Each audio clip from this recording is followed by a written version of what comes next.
Hello, guys. Welcome to another episode of the e-commerce lab by Ecomcy, the place of air related to Amazon FBA parallel on e-commerce. My name is Vincenzo Toscano, founder and CEO of Ecomcy, and today we bring another special guest. His name is Dan Melnick, and he's the founder and CEO of Sync, which is one of the top solutions out there when it comes to helping brands succeed in the D2C space. Everything that has to do with solutions such as Shopify, WooCommerce, and much more. So that's why I wanted to bring Dan today because his expertise in the space is significant, and I know a lot of Amazon brands listen to our show and watch the show are always asking, how do I grow my brand beyond Amazon? What are some of the things I have to consider when I jump into the D2C space? We're going to be having a lot of conversation around that today. So Dan, it's a pleasure to have you in the show. How you doing?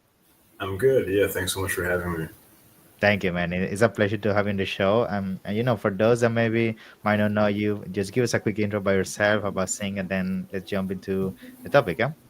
Sure. Yeah. So I live here in Austin, Texas. I started this company about 3 years ago, but I've been in e-commerce since 2011. My first e-commerce business was an eBay store. I used to sell autographs online, and I started that back when I was growing up in the Chicago area. I go to downtown Chicago. I go get autographs and sell them online.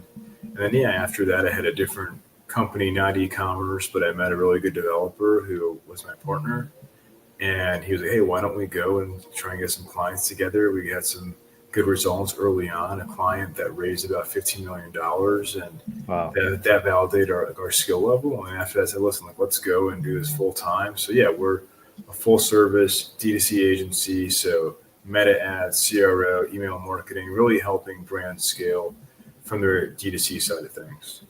Love it.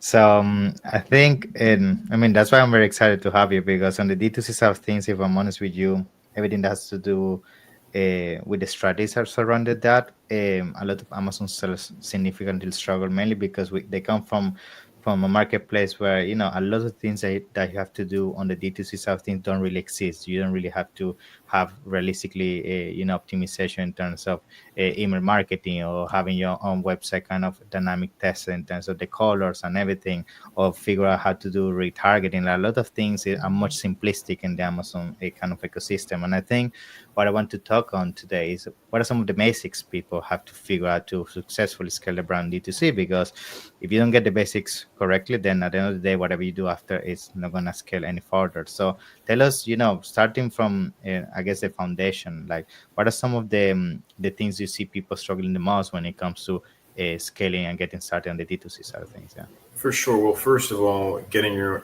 own website is super important, but not just any website, right? Like, your website should be optimized for conversion. And what we're seeing today, 70 to 80% of customers are coming from mobile. So make sure it's very optimized and frictionless on mobile. And then you're handling every objection possible on your site. So similar to Amazon, you want to have FAQs, you want to have a guarantee, right? You want to make sure that when somebody goes to your site from cold traffic, that there's no reason for somebody not to buy your product, right? So every single objection is answered. There's a guarantee saying, 30 days, 60 days, whatever you want to offer, but something to assure a customer who's never heard of your brand that, hey, listen, if I'm going to buy this product, I can feel comfortable that if it doesn't work, I can send it back, right? Most of the time that doesn't happen, but having that offer on the table is super important. So really making this frictionless experience super easy to click and shop and buy now and add to cart, not having too many distractions, but also just bringing as much value as possible to your customer when they land on your site. Yeah, I think talking about those elements of trust, I totally agree. When you have your own website, like one of the main frictions is that people, have never shopped from you before. They don't know if they're gonna get the product or not. They don't really know, if the payment is gonna be a scam. Like there's always those like elements that, that's why a lot of people is super loyal when it comes to shopping on Amazon. And you need to figure out a way to generate that trust somehow within your own kind of bubble, which is your website, right? So I guess when it comes to that, beyond the elements of creating trust and everything, like how you also create I guess the consistency of people coming back to your website, because a lot of times I'm seeing this sometimes across some D2C brands we work with. Sometimes they struggle to keep them engaging with the website. Then they might jump to a marketplace, or they might go and shop somewhere else, and that can disrupt like kind of the experience you can give your D2C kind of ecosystem. So, what is your experience when it comes to keeping them engaged with your website? Yeah, and for sure. I mean, there's many different offers, loyalty programs, discounts that you can offer people. I mean, finding a way to keep people engaged for sure. So retention marketing like emails, but obviously if you have products or somebody can subscribe, having that option right there, subscribe and save. But yeah, I mean, if you can offer deeper discounts, if you can offer more certain points, where people can use those points to save money in the future, things like that, right? Just giving your customers rewards for shopping on your website, that's going to be a huge incentive. And but yeah, I mean, listen, Amazon obviously is a great platform. Sometimes that there is a level of attribution where we do meta Hmm. ads for clients. Somebody goes like on Amazon and buys a product. You can't always measure that, but it's intertwined. So some people just want to buy from marketplaces. But yeah, I mean, listen, if you can keep people engaged in email and SMS, and keep them like a part of your community, people will definitely buy more from your site. But it really just depends on how you keep them engaged. Yeah, which it gets me to my next point, which is retargeting at the end of the day. Like that's a conversation we're having before going live. Like a lot of people don't really know how to master like Meta ads or Google, right? And I think with Meta ads specifically, if you know how to pixel your clients or the visitors successfully, you can be super clear in terms of their engagement you do through the platforms to bring it back to your website. So tell us how important you are seeing Meta being in your strategy. Is that something that always has to be part of the mix, or you see some D2C brands not relying heavily on Meta anymore? What is your take? Yeah. And meta should always be part of your mix, but really just focus on meta for top of funnel and middle of funnel. For bottom of funnel, email is where it's at, right? Once they've already bought from you, you have their email, don't waste money on ads, right? Don't waste ad money on retargeting them. That makes zero sense, right? Use SMS, use email, you have their information, right? But if they're top of funnel, if they've never heard of you, if they're middle of funnel, if they're kind of hovering around your site, checking out your website, social media, getting some awareness, do what you can, and offer to get them over the table, right, or over the line. But yeah, Meta has to be there. I mean, it's the number one platform still today. TikTok is great, obviously, but Meta is still number one. And most people, not just in the U.S. but around the world, are using Meta to some extent. Every Yeah. month, not every day, right? Whether it's Instagram or Facebook and WhatsApp in some parts of the world, but it's very, very important, and it still has the best data. So yeah, Meta has to be an important part of your strategy, but it's, to your point, figuring out, the right audiences. And then on top of that, you can go from Shopify. Once you have some good audiences, take the audiences and put them back into Meta, build those lookalike audiences once you have those sales. So a lot of it is doing as much as you can to leverage data and Shopify, and scaling up on Meta. Cool. I guess the only question I get a lot when it comes to building the data is the time associated and the cost involved, right? Because sometimes you have to go to the phase that you're spending money, but not necessarily you might be getting that in the shape of revenue or profitability. So I guess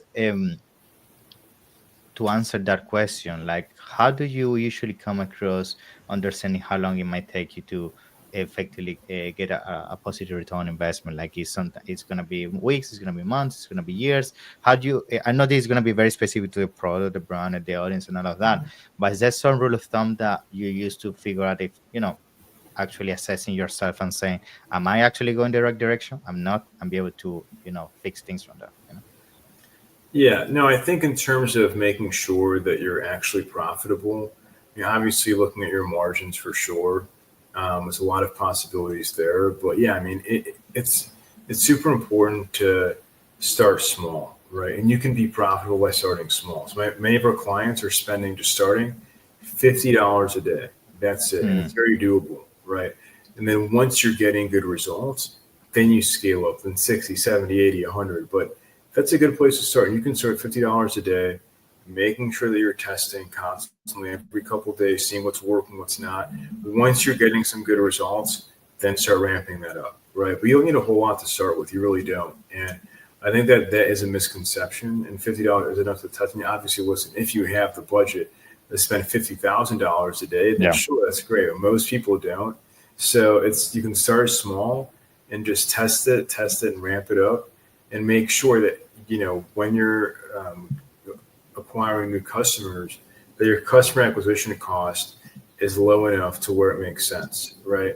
And if it's not, how do you get that down? And on top of that, if it's not low enough, okay, maybe on the first sale you might lose some money, or at the very least break even. Then that second sale, third sale, fourth sale, then you can get into profitability mode if you have that type of product, right? So understanding your whole equation and what makes sense. But yeah, I mean, if you're doing meta ads, definitely should not be something where you're losing money, at least not for too long. Cool. You mentioned at the beginning owning the customer. Like once you get the email, effectively, you can be more aggressive in terms of the way you communicate with them, and stop relying too much on top of the funnel. So when it comes to that, like how do you see email marketing performing these days? Because some people believe that email marketing is dead. Some people say it's back. Some people say it's the best way to really scale a business forward. Some people even do SMS, right? So I guess what are you seeing in the D2C space? Like is email marketing still very strong, or you're seeing people changing more toward other channels? What's your take on that? Yeah. I mean, it's still very strong. I mean, listen, most people, especially most Americans, are checking their email constantly, all Mm. the time, right? Even with spam filters. But at the end of the day, I mean, this is not cold email. This is, an email where, you're subscribed to your favorite brand. You've already bought from your brand. So most emails are being opened, especially if they're adding value. But yeah, I mean, email marketing works, SMS works, and they're great channels because, like I said, it's not, cold email, it's not cold texting. It's really people who have bought from you, and it's just giving them better offers, getting them back in the door. And once again, it's the most cost effective way to scale because ads, to your point, can get very expensive. Why? I always say, don't waste ad money reacquiring your customers. Save that for email, save that for SMS. It'll save you tons of money. Cool, cool. And I guess the other thing I would like to bring to the mix is Google, right? I know we're talking Meta, we're talking email marketing. So how does Google comes into the mix here? Like, because we're seeing a huge shift towards how people now use Google for shopping. They might start a search on Google to look for top 10 phone cases, top 10 TVs, or they might do some research, and then that's how potentially they might land into your website, which is where potentially other topics which we can quickly bring to the table, such as PR releases or blogs, can also be a huge strategy. So has that also been affecting the performance of some of the brands you're encountering in the D2C space? Yeah. Yeah, I mean, Google's a great channel. I still think Meta's better. Google has its Okay. place. I mean, Google's similar to Amazon, right? It's like a search marketplace, and people are searching on there, and so it can become like a race to bottom. It's like a lot of competition, and that's a challenge sometimes, right? So, like if you're selling phone cases, so are tons of other people. So it's like you're competing against lots of people for those keywords, for those ad words. It can get expensive. But if you like a more unique product, maybe Google makes sense just for positioning. But even then, if you're introducing something to the market, right, people are not going to be Googling that. It's so new, right? So it's understanding, okay, listen, like what is my product? Where am I at? How competitive, how much budget I have. But because yeah, I mean, Google can be very expensive. But yeah, if it's a new product, definitely Google is not great for that. But if it's something that's already in the market and people are searching for it, it could work. But just make sure that you have enough margin there to where it makes sense. Because yeah, I mean, if it's a popular product like a phone case, there's a lot of competition, and does it really make sense to spend $5 to sell a phone case for 10? Yeah. Probably not, right? So it's understanding what your margins are and what makes sense. Cool. Now let's go back to the platforms where these D2C brands are getting built. We have so many options. We have Shopify, WooCommerce, WordPress, and so on. And so many people have, usually preferences over other depending on um usually the apps that they encounter or the way the team is structured in terms of how they do the coding behind their websites, right? So at the end of the day, all of them could potentially be effective. But the reality is that I've talking to multiple people who specialize in D2C space. There's usually one that keeps coming back, which is usually either Shopify or WordPress, right? Is usually the main two that I see coming back. So, what is your feedback on those? Like, do you think that is something that you recommend people to test and see which one is a better fit for them, or you think there's specifically certain ones that are better depending on what you're trying to do? Yeah. Yeah, and Shopify is great for direct to consumer. WooCommerce, BigCommerce are great for if you like a B2B component. Shopify's B2B is not great at this point, and it can be very expensive. You really can't use their B2B unless you pay for Shopify Plus, which Mm, is like 2,500 a month. And yeah. if you're an early stage brand, that's a big hit to your P&L. Um, so yeah, understanding kind of what your objective is. Like if you're, B2B, you're looking at some sort of B2B component, BigCommerce and WooCommerce can be good. If you're D2C, strictly Shopify is really good. There's also like a new platform out there called Shopline, which is big in Asia, Singapore, South Korea, Japan. They're just coming here to North America.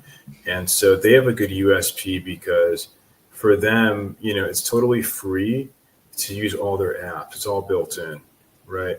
And the challenge on Shopify is there are many, many merchants that have a very expensive tech stack. It can be sometimes tens of thousands of dollars a month spending on all these apps. But Shopline has many of these apps built in.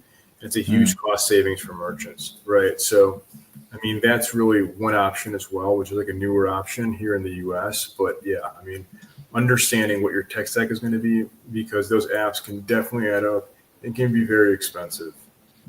cool. And I guess the other question I get asked a lot is, how to figure out the right KPIs for success in D2C, because I feel coming from Amazon, a lot of people only focus on ACOS and ROAS, which sometimes are very top of the surface kind of KPIs. They don't really give you the full picture. And I think D2C, you have to focus more on, what is the lifetime value of your client, what's your retention, and things like that. So, what are some of the KPIs you see like really making sense to track in D2C? Because I'm sure you have this conversation constantly, and you have figured out the ones that give you the best lead indicator. So, what is your take on that? Yeah, I think MER in terms of like overall growth for sure is important. I mean, obviously ROAS, LTV, but it's like looking at overall growth because, like I said, it's like Amazon is a great platform. It's the number one marketplace, and I'm like a big Amazon shopper. Many people, and I'm the same way, will see an ad like on Meta, see an ad Mm, on TikTok, see something on social media, go and buy it like on Amazon, right? And it's hard to make the attribution, but it's there and it exists. So understanding when you're looking at overall growth, because it might not be just ROAS or for meta ads. Meta is great for awareness. I might see an ad, then I go to Amazon, I can buy it. That's one thing. But for sure, lifetime value, retention, what is your repeat order rate? How many people are repeating, and if it's not that high, how do we get that to a higher number? Because like I said, there's a lot of, possibilities, lots of potential there as well. cool. And I guess the other question I also wanted to ask you is when it comes to reporting, right, and really figure out your analytics, um, especially in the D2C space, you're gonna find that some platform like for example Shopify might be very top of the surface in terms of the metrics that you might need to really understand what is going on. So, is there any tools that you recommend to connect to your D2C side that can give you more insights when it comes to what is actually happening with your D2C brand? Yeah, I mean, Triple Whale is a great tool for sure. I mean, they give you all the data all the way around. But obviously, within like the Meta Ads Manager within Shopify, there's a lot of good data there, right? And Shopify, what I love about Shopify, really good data. I can tell you the exact attribution, where Mm, customers are coming from. Are they from Meta? Are they from somewhere else? So, but yeah, Triple Whale in terms of like overall data, in terms of seeing where people are shopping, their overall growth definitely gives you tons of value. cool, cool.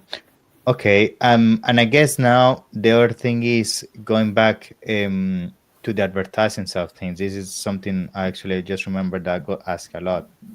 So when it comes to the creating the audiences and everything to effectively become more accurate in terms of targeting a specific audience, um, do you see we're talking about how you could potentially upload emails and how you could potentially upload data to those meta ad campaigns to effectively start with a base, right, and start it from scratch. From your experience, does it make sense sometimes buying like a list of emails or anything or audiences that you can preload? Like, let's say you don't want to start from scratch, but you know you're selling yoga mats, so potentially you find audiences that have to do with yoga, even if they haven't seen your brand before. Do you see the kind of approaches working, or you always recommend starting from scratch when it comes to creating your audience? Yeah. Definitely start from scratch. That approach is typically very challenging to scale because it's hard to know, and data is always changing. So you can even start with broad targeting and then also run a campaign in parallel, and you can test different audiences, right? So you always want to be testing. So you have one campaign. If it's broad, if it's working on the back end, test something more specific, right?